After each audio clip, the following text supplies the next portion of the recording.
let's do it His way. Now, many people I've heard, and I've heard in sermons, I've heard it in real life too, where God is blamed. People usually say, God will not understand. He is God. He will not understand what humans are going through. Now, let me tell you, the reason that I have entitled this sermon as Let's Do It His Way is because all these sufferings, all these hardships were felt by our own God. The Jesus that we serve, He Himself has gone through so much of hardship, so much of pain, so much of suffering in His lifetime. Let us look into some of His hardships. I'm sure there will be many more, but I've just selected a few that I would like to share with you. Number one, as soon as Jesus was born, we all know what happened. You can say He was chased, or you can say He was threatened. Now, that is a big hardship. It's a big difficulty for someone. Now, angel comes to Joseph, as you know, if you read the Bible, it is found in Matthew chapter 2 verse 13. If you go on reading up to verse 23, you will find this story. I'm not going to go into the story, but it says that Jesus had to flee from the place He was born. He had to go to Egypt. Now, when you think of how Jesus handled this situation, let's do it His way, means let us try to face hardships and sufferings just how Jesus did it. Now, here's how Jesus did it the first time. The first time, Jesus decided to run away. Now, can you believe it?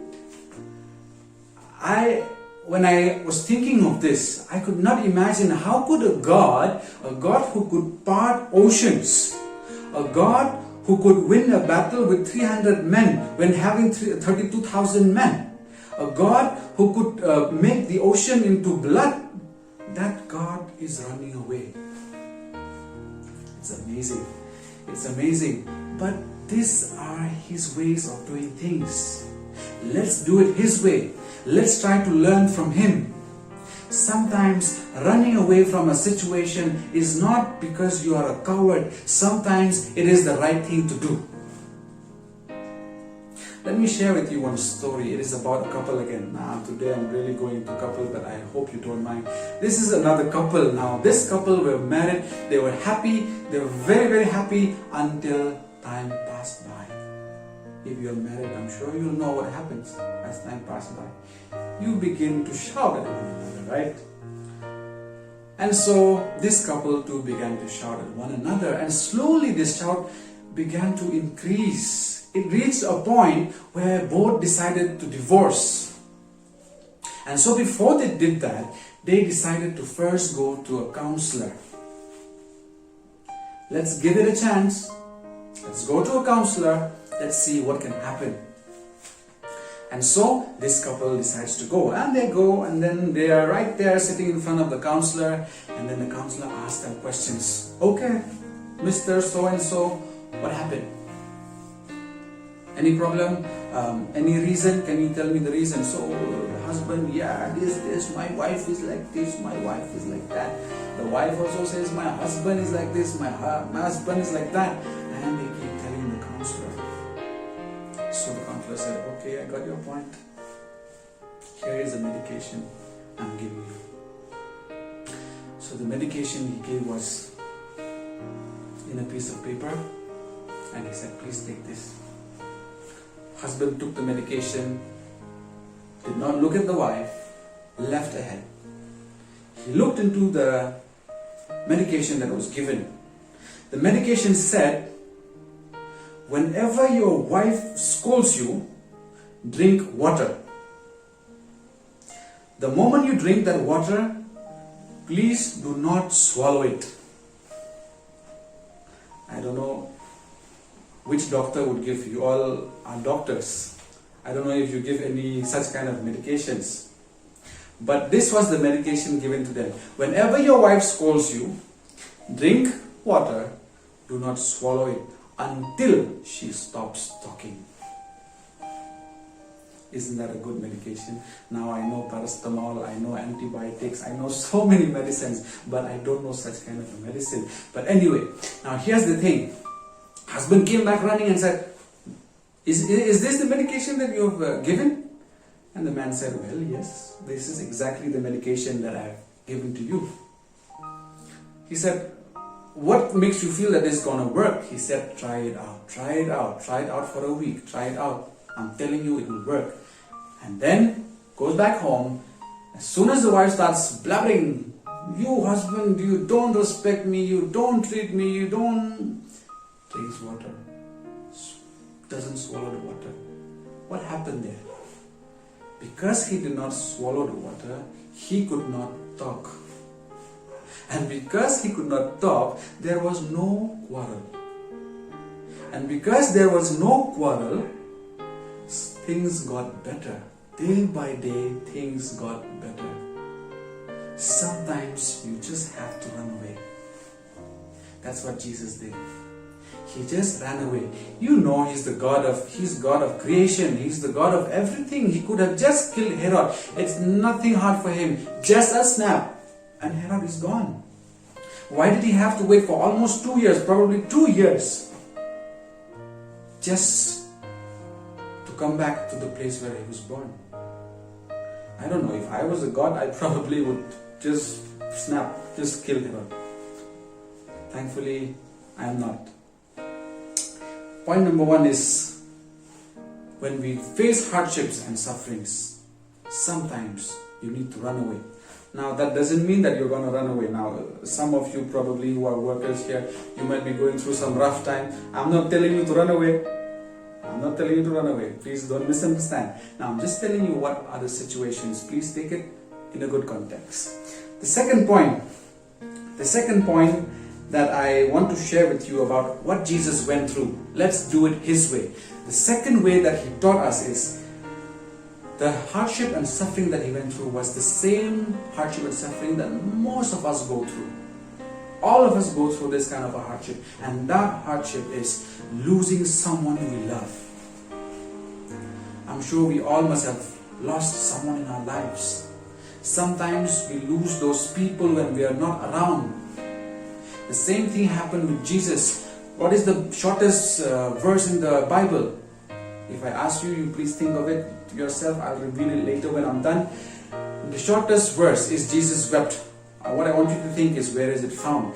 Now, Jesus wept. Why? Because He lost His very, very dear friend. He was not around. His friend was no more. I know the feeling very well because I have gone through it. I did not meet my mother for a week. And one fine morning, I get a call. Please come to Shillong. Your mom is not well. And so I went. And as I went to Shillong, something in my heart said, it's not right. Something is wrong. And when I went, as soon as I reached Supercare Hospital, the old Supercare Hospital, I saw people gathered all around, crowded. I knew that right there, my mom was no more. The next thing that happened to me was, I didn't realize it that moment. I crawled through the steps of Supercare. If you have ever been to Supercare, you will know how it is. I crawled through the steps up till the place where my mom was lying. It was tough. It was painful. It was a hardship. It was a suffering that all of you will understand. Surely at some point maybe you must have lost someone. That is the same kind of a hardship that Jesus also went through. He lost his very dear friend. He comes after 4 days. He was 4 days late, and then he goes there and he realizes that, oh, this dear friend of mine is no more. What does he do? What does he do? He prays to God and he says, God, these people are watching me. In order for them to believe that I have been sent by you, please answer my prayer. And praise my friend. Sometimes we also have to call upon God. We have to call upon God when we are going through hardships. We don't run away all the time. Just because I have said you have to run away, it's not always running away. Sometimes we have to pray. Ask for solution. The Bible is there. Look for solution. Find people around you. People around you are going to help you in so many ways. I would not be the person that I am today if there was no one besides me. When I lost my mother, someone was there besides me. Those are the people that helped me and gave me the encouragement so that I could be the person that I am today. Look for help. Jesus looked for help from God. You look for help from God, but God will send help through other means. Second point. The first point was sometimes you have to run away when you go through hardships and sufferings. The second point is you have to look for help. Call upon God. God will send help through people, through many other means and modes. Now, I am getting long. I am very extremely sorry. I hope I'm not too long, but just 2 more points. The next situation, in fact, let me make it 1 point. The next and the last situation that Jesus went through is he also he went through a rough time. He went through pain and suffering. Now, pain and suffering is one thing that really leads us to God. It really leads us to God. Sometimes, very recently, some of you, Dr. Daniel is one person whom I have been contacting very often regarding my baby boy. We gave birth to our baby boy just a few months back, 3 months back to be precise. And the first week, I'm telling you, were the hardest week for me. I really struggled because every day the nurses would send me, please go and buy this cannula. Can you imagine a baby that was just born, pierced with cannula? I saw in one hand, I saw it in the other hand, then I saw it in the legs, and my feelings got worse. And I prayed to God. I said, why, God, why? Why do you have to do this? He's just a small little boy, a small little baby. Why him? I prayed so hard. And hardships are actually a blessing sometimes because it leads us to God. But sometimes people don't do it that way. Sometimes it gets diverted, just like the couple. The man left because, why? He left because he did not believe in God. He did not believe in God's leading. Sometimes we go through a lot of pain. And that is another point of Jesus going through. Let us do it His way. How did He do it? Let's look at it. Now, Jesus was in pain. He was in Gethsemane. You can look into it and you will find it in John chapter 18 verse 1 to 13. You will see that the pain that Jesus was going through. He knew that He was going to be nailed to the cross. And more than that, I would like to believe that He was unhappy with how He was treated. What was Jesus doing when He came to this earth? He came to heal. He came, and what else did He do? He came and He fed people. He came and He healed people. He came and He raised the dead. Now, if you do something like this, who punishes you? Have you done something good and then people repay you in a different way? If you have, you will know what it feels. He was betrayed. He was doing so much for the people. Now, I know this feeling. Sometimes when you do good and then people don't see the good, but they try to find other ways and means to think something wrong. That is the most painful feeling. Jesus went through all of this. And at the cross, finally, when He was at the cross, lying, He was there with His hands spread wide, and then He's groaning in pain. When He was doing that, what happened?